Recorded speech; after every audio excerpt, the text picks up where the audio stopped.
आज नशे ने पूरे राजस्थान को, पूरे मारवाड़ को अपने गिरफ्त में लिया है। आग लगी है तो हर घर तक जाएगी, ये याद रखना। कैरोसिन छिड़का हुआ है पूरे देश के अंदर, एक चिंगारी की आवश्यकता है।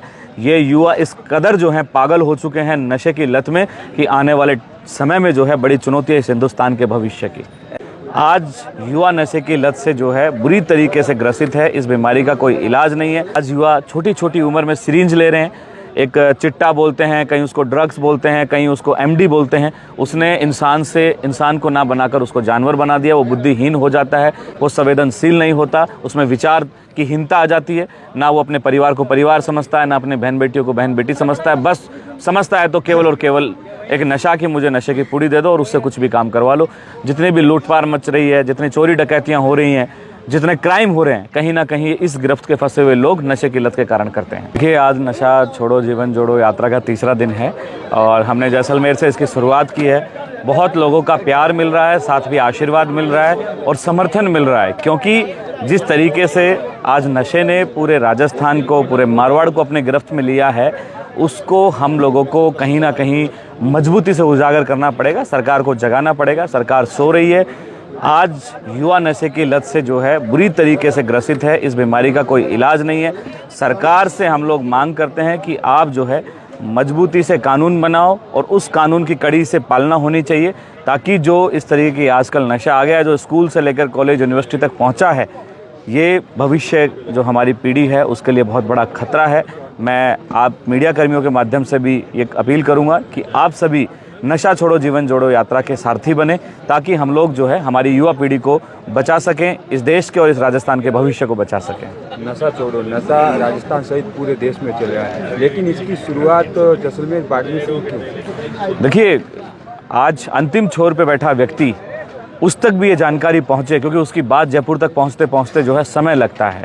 करीब 700 किलोमीटर और इसका डिफरेंस है। तो हमने यही सोचा कि हम सीमा से जो है इस चीज़ को शुरू करेंगे और जो अंतिम छोर पे बैठा व्यक्ति है उसकी पीड़ा को जो है सुन के हम जयपुर तक लेके जाएंगे, ताकि उसकी बात को सुना जाए, हम उसकी आवाज़ बनकर उसके लिए जो है काम करें। और कहीं ना कहीं ये सच्चाई है कि आज सीमांत जो प्रदेश हैं उनकी जो बातें हैं प्रदेश तक नहीं पहुंच पाती हैं, विधानसभा लोकसभा तक नहीं पहुंच पाती हैं।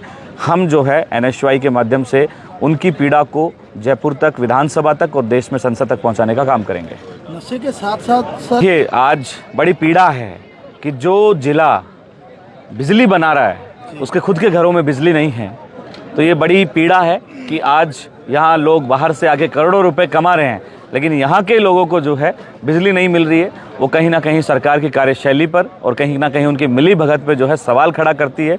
तो हम लोग निवेदन करेंगे कि आप सब लोग मजबूती से जागृत होइए। देखिए, एकता में, संगठन में ताकत है। आप लोग मजबूती से एक स्वर में होकर आवाज़ देंगे तो मुझे लगता है कि जयपुर की विधानसभा में वो गूंज उठेगी और मजबूती से आपके हितों की पैरवी होगी। संसद में भी आपकी जो है हितों की पैरवी होगी। लेकिन बात है तो सिर्फ संगठन की और ताकत की और एकता की। और जैसे कि बात करें सरकार की नाकामियों की, तो युवा बेरोज़गार घूम रहा है, पेपर लीक पे लीक हो रहे हैं, किसानों को उनकी आमदनी का पैसा नहीं मिल पा रहा है, फसलें बर्बाद हो रही हैं। पानी की आज ऐसी स्थिति है कि इस प्रदेश में फ्लोराइड की बहुत ज़्यादा समस्या है। सरकार उस पर कोई काम नहीं कर रही है। सरकार को यहाँ के जनहित के मुद्दों से या उनके स्वास्थ्य से कोई लेना देना नहीं है। तो मैं कहूँगा कि यहाँ के जनमानस को इकट्ठा होना चाहिए और मजबूती से आवाज़ उठानी चाहिए। NSY राजस्थान जो है आपकी पीड़ा को समझती है। ये आपकी पीड़ा को जो है जयपुर और दिल्ली तक लेके जाएगी और मैं आपको विश्वास दिलाता हूँ कि हम इस यात्रा के माध्यम से आपकी आवाज़ बन के आपके हितों की रक्षा करेंगे। कौन आइडल है नशा छोड़ो यात्रा का? देखिए, आइडल वो व्यक्ति हैं जिन्होंने इस गिरफ्त से बाहर आए और आज हमारे साथ जुड़ के लोगों को समझा रहे हैं कि ये गलत चीज़ है। इसमें एक बार फंसने के बाद या तो व्यक्ति जेल में काटता है या अपने जीवन को त्याग देता है, क्योंकि ऐसे व्यक्ति का कोई जीवन नहीं होता है। तो मेरा मानना है कि सूखे नशे ने या अन्य किसी प्रकार के नशे ने युवाओं के जीवन को खराब कर दिया है। आज युवा छोटी छोटी उम्र में सिरिंज ले रहे हैं, एक चिट्टा बोलते हैं, कहीं उसको ड्रग्स बोलते हैं, कहीं उसको एमडी बोलते हैं। उसने इंसान को ना बनाकर उसको जानवर बना दिया। वो बुद्धिहीन हो जाता है, वो संवेदनशील नहीं होता, उसमें विचार की हीनता आ जाती है। ना वो अपने परिवार को परिवार समझता है, ना अपने बहन बेटियों को बहन बेटी समझता है। बस समझता है तो केवल और केवल एक नशा की मुझे नशे की पूड़ी दे दो और उससे कुछ भी काम करवा लो।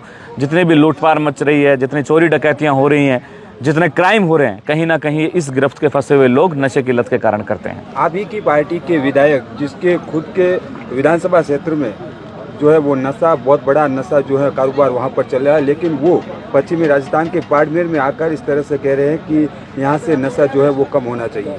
देखिए, नशा हमेशा कम होना चाहिए। देखो, अगर कोई स्थानीय विधायक है और इस बात का समर्थन करता है कि कहीं ना कहीं नशा माफियों को वो शरण देता है, तो जनता को जवाब देना चाहिए, क्योंकि ये किसी एक पार्टी या विचारधारा का सवाल नहीं है। चूँकि हम कांग्रेस पार्टी का छात्र संगठन है, लेकिन मैंने मंच पे भी कहा कि ये लड़ाई राजनीतिक नहीं है। इस पे समाज को, लोगों को, सभी सरकारों को एकजुट होना पड़ेगा, जब जाके हम इस गिरफ्त पे जो है काबू कर पाएंगे। अन्यथा नशा आज हमें लगता है कि फलाने के घर में पहुंचा है, फलाने के घर में पहुंचा है, मेरे घर तक नहीं पहुंचा है। मैं आपको कहता हूं, आग लगी है तो हर घर तक जाएगी, ये याद रखना। कैरोसिन छिड़का हुआ है पूरे देश के अंदर, एक चिंगारी की आवश्यकता है।